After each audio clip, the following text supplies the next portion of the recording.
bà quý phi xinh đẹp. Đức vua Bimbisara và hoàng hậu Vaidehi sau khi nghe pháp đắc quả nhập lưu thì họ có được đức tin vững chắc, có được đời sống thanh bình và an lạc. Mọi câu hỏi, mọi tư duy về đời người đã lần lượt được gỡ rối. Mọi khổ ưu, mọi phiền não trong tâm hồn ngày càng nhẹ nhàng, yên lặng bớt.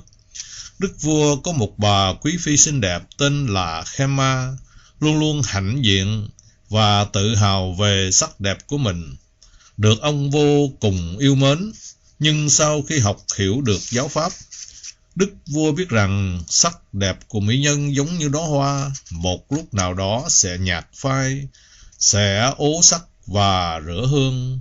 Chính vẻ đẹp tâm hồn, vẻ đẹp tinh thần được thấm nhuần hương vị của chánh pháp mới không bị hư mục theo thời gian, mà ngược lại ngày càng được khởi sắc và thăng hoa. Hoàng hậu Vaidehi bản chất thuần hậu, đoan trang, có vẻ đẹp nội tâm thầm lặng như một mảnh vải trắng tinh rất dễ nhuộm màu, nên sau khi nghe pháp, bà nhẹ nhàng xuôi chảy vào dòng. Chỉ riêng bà quý phi Khema là không chịu đi nghe pháp. Đức vua đã ân cần dỗ ngon dỗ ngọt nhiều lần, nhưng bà vẫn lắc đầu từ chối. Khi được gặng hỏi lý do thì bà đáp: Đức Thế Tôn ấy có 32 quý tướng và 80 vẻ đẹp. Thiếp biết Đức Thế Tôn ấy toàn hảo mọi đức hạnh, quyền năng trí tuệ. Thiếp cũng biết thế gian xưng tán Ngài là bậc thầy của chư thiên và loài người thì không ai còn dám hồ nghi. Tuy nhiên thiếp sẽ không đi. Khi được hỏi lý do, bà tiếp: nghe nói rằng Đức Thế Tôn thường có lời khiếm nhã đối với phụ nữ. Ngài coi thường, đôi khi cười chê sắc đẹp phụ nữ. Ngài nói rằng đẹp gì, quý gì, mỹ miều gì, cái bao da đựng thịt đựng xương, mà trang điểm, mà xông hương ướp phấn thoa son, quả là Ngài chẳng lịch sự chút nào. Đức vua thánh đệ tử cười thầm trong lòng, nhưng ngoài mặt lại nói: Ngài nói vậy dù đúng với sự thật, nhưng mà cũng hơi quá đáng. Có được sắc đẹp như ái phi trên thế gian này phỏng có mấy người, phải tu tập, phải tích lũy vô lượng phước báo mới có được như thế, chứ đâu có dễ gì. Bà Khema thấy vua đồng quan điểm với mình, cảm thấy rất vừa lòng nên nhướng mày đắc ý, chứ sao. Vậy sao đại vương cứ nhắc ngày nhắc đêm, bảo thiếp phải đi hầu thăm Đức Thế Tôn ấy? Có hai lý do. Đức vua Bimbisara chậm rãi dịu dàng nói: nàng biết không, Veluvanarama đẹp lắm. Trúc Lâm Đại Tịnh Xá là một nơi khả ái, khả hỷ, khả lạc, phong cảnh nên thơ hữu tình làm sao. Nó nên thơ hữu tình nhưng mà lại làm cho tâm hồn ta mát mẻ trong lành, vô cùng dễ chịu. Người nào đến Trúc Lâm thấy được Trúc Lâm rồi thì xem như người ấy đã thấy được Hỷ Lâm. Thắng cảnh đệ nhất tại cung trời Đao Lợi là nơi mà Đế Thích Thiên Chủ thường hay đến ngoạn du vui chơi với cả hàng ngàn tiên nữ. Đấy là lý do thứ nhất. Gì mà đẹp ghê gớm vậy? Bà Khema cau đôi mày lá liễu. Thôi được rồi. Vậy còn lý do thứ hai là vì Đức Phật cũng thường hay khen ngợi phụ nữ, nhưng nàng không biết đấy thôi. Quả có thế sao? Đúng vậy. Ngài từng nói rằng bản chất người nữ tuy hơi mềm yếu, nhưng họ cũng có khả năng thành tựu tri kiến cao thượng, có nền tảng khá vững chắc để phát triển tứ vô lượng tâm. Ngoài ra, giác ngộ giải thoát tứ quả, thắng trí, biện tài, phân tích, giới hạnh, thiền định, tuệ giác, họ hoàn toàn không hề thua nam giới. Đấy cũng là lý do mà Đức Tôn Sư cho thành lập giáo hội Tỳ Khưu Ni, vừa nói lên tiếng nói của tập thể bình đẳng, dân chủ, mà còn là cơ hội tuyên dương nữ giới, xem trọng nữ giới. Trong lúc luật Manu trong truyền thống Bà La Môn từ ngàn xưa đã không coi nữ giới ra gì, suốt đời phải lệ thuộc nam giới, lại còn xem rẻ coi khinh nữa. Thế là khách quan, là đúng đắn. Hóa ra từ lâu thiếp chỉ nghe một bên một chiều. Đấy là lỗi lầm, là thiếu sót đáng chê trách của thiếp vậy. Được đức vua Bimbisara khôn ngoan thuyết phục nhiều lần như thế, chiều hôm ấy bà quý phi xinh đẹp của chúng ta không cần quân lính hộ giá, chỉ với mấy cung Nga lên một cỗ xe 4 ngựa trắng đến viếng thăm Trúc Lâm. Đến cổng Tịnh Xá, bà cho dừng ngựa, chậm rãi đi bộ vào. Quả là một khung cảnh tươi xanh trong lành mát mẻ. Đây đó thấp thoáng hình bóng các sa môn áo vàng đang kinh hành hoặc tĩnh tọa dưới các gốc cây bờ suối. Đâu cũng vắng lặng yên ả thanh bình. Tâm hồn bà dường như lặn xuống. Đến một ngã rẽ, bà chợt dừng chân lại. Dưới bụi trúc có hai vị tỳ khưu còn rất trẻ, tuổi vừa chừng đôi mươi, đang an nhiên tọa thiền. Bà lặng lẽ quan sát hai pho tượng tuyệt tác của Hóa Công. Họ đẹp quá, năng lượng của tuổi thanh xuân như phát sáng nơi vầng trán khuôn mặt, và dường như trôi chảy cuồn cuộn nơi từng cơ bắp trong từng thớ thịt trắng hồng. Một ý nghĩ chợt thoáng hiện trong đầu bà.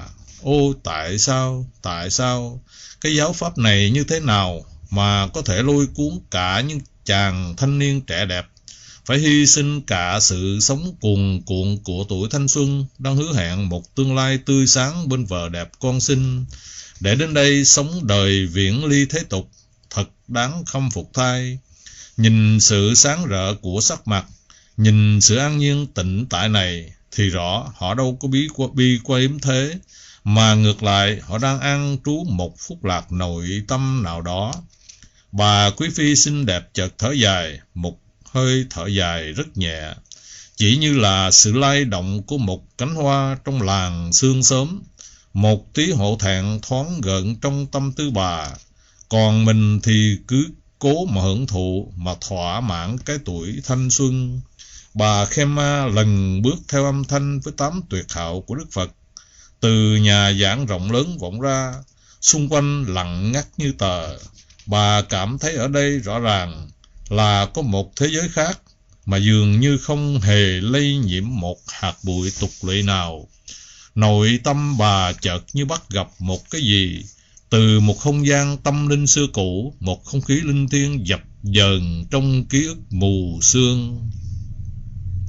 Trong nhà giảng, chư tăng đang nghe pháp.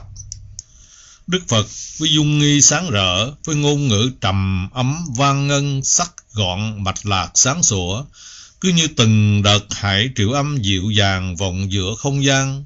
Người vật cỏ cây mây nước dường như bị chìm ngập, bị thu nhiếp, bị tan hòa trong biển âm thanh vi diệu ấy. Bà cũng bị lôi cuốn bởi một năng lực siêu nhiên nào đó. Bà lặng lẽ quỳ xuống trước ngưỡng cửa nhà giảng. Phía hai bên Đức Phật chợt ửng sáng, rồi từ trong đám mây ngũ sắc, hai cô tiên nữ bước ra, dung sắc mỹ lệ phi phàm. Bà Khema mở lớn đôi mắt bồ câu sửng sốt, đẹp quá. Cả hai vừa tuổi độ trăng tròn, trang sức xiêm y quá sức lộng lẫy, quá sức quý phái, quá sức kiêu sa, quá sức gợi cảm, quá sức mỹ miều, không thể có được trên thế gian này. Bà thật tuổi hổ, khi từ lâu đã tự hào kiêu hãnh bởi sắc đẹp của mình. Ôi, năm vẻ đẹp của giai nhân trần thế có nghĩa gì so với hai cô tiên nữ này? Đây phải là sự kết tụ tinh anh của ngàn hoa. Đây phải là linh hồn của nữ vương sắc đẹp đang hiện thân trong vóc dáng ngọc ngà kia. Ở ngoài cả mọi ý tưởng, mọi ngôn ngữ diễn đạt, bà Khema lặng lẽ chiêm ngưỡng không chán mắt. Chợt một làn gió nhẹ lay động, một màn sương mờ thoáng qua. Có sự thay đổi nào đó trên sắc diện cùng vóc ngọc dáng ngà của hai cô tiên nữ. Ô, nó thay đổi rất nhanh, mới đó mà đã trở thành thanh nữ. Đôi mắt hoa sen ẩn trong màu nước trong xanh vời vợi kia đã có gì đổi khác. Hai bờ môi chín mọng đỏ hồng như quả chà là đã pha đấy ở chút gió chút sương. Làn da trắng mịn như chuỗi măng non đã mơ hồ có một làn mây nhạt phớt qua. Cặp nhũ đầy đặn căng tròn như búp sen đã bắt đầu tiêu hao nhựa sống.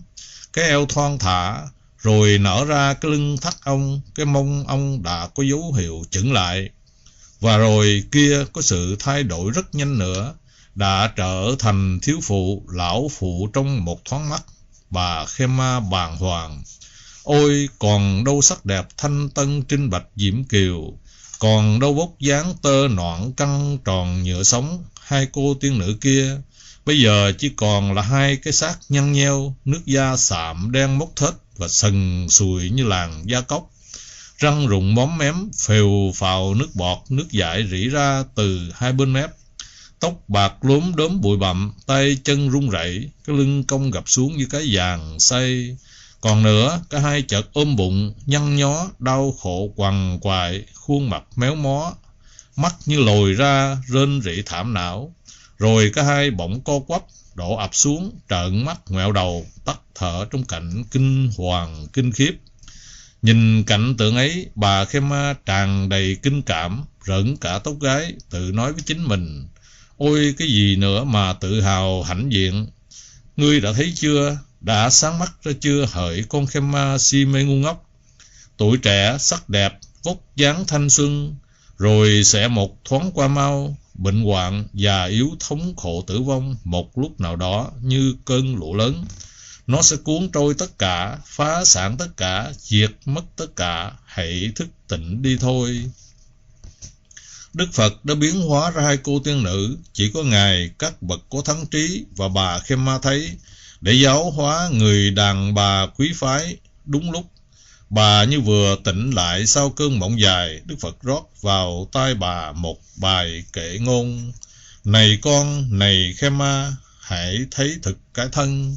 Cái thân là như vậy đấy, rồi nó sẽ già yếu, rồi nó sẽ nhăn nheo, rồi nó sẽ xấu xí, nhòm gớm bởi tạp uế.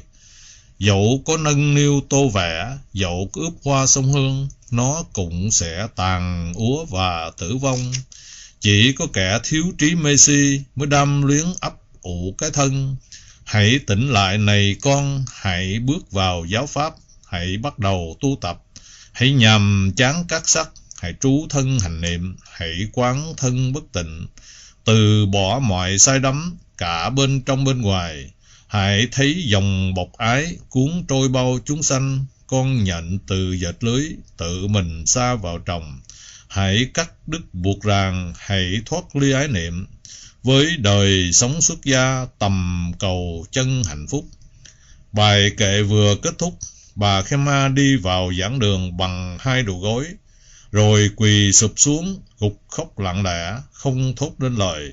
Do căn cơ sâu dày, bà đã chứng quả nhập lưu. Sau đó, để cho cảm xúc lắng xuống, bà Khema tri ân thời pháp bất tử, tri ân phương tiện thiện xạo. Với tâm đại bi, Đức Phật đã cho bà uống một liều thần dược để tỉnh giấc mộng đam mê luyến ái cái thân bất tịnh. Cuối cùng bà xin được sám hối với Đức Phật, với giáo pháp, với chư tăng thánh hạnh. Thôi được rồi, đủ rồi Khema, Như Lai xác chứng cho bà, từ nay đã rửa sạch các bụi trong mắt. Trở về hoàng cung với một con người hoàn toàn tươi mới, bà quý phi xinh đẹp tìm gặp đức vua Bimbisara, hoan hỷ thốt lên: thật là tuyệt vời hiền huynh ơi! Nhìn vào đôi mắt rạng rỡ như có hào quang của người thiếp yêu, đức vua nói: quả thật là kỳ lạ quá sức. Hôm nay nàng gọi ta là hiền huynh. Đúng vậy.